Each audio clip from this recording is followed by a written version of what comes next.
Mình đi qua in final kia đồ đến gần chẳng để cắm lắm được chưa này? Thì cho nên cái giải pháp sẽ về hỗ trợ bậc phát chú rồi lâu tới lâu hiền anh hiệp thế này thì thế hi giải này hiện tại sẽ là sáng đó.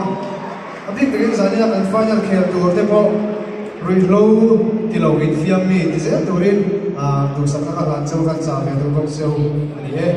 Oleh giải này final kia đồ thế về chuyện ông về nursery về cầm văn ngắt ở bên sana là cái lâu chuan thì lại bật sáng ấy.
Tại thời kỳ đi vô, các lô tắc sức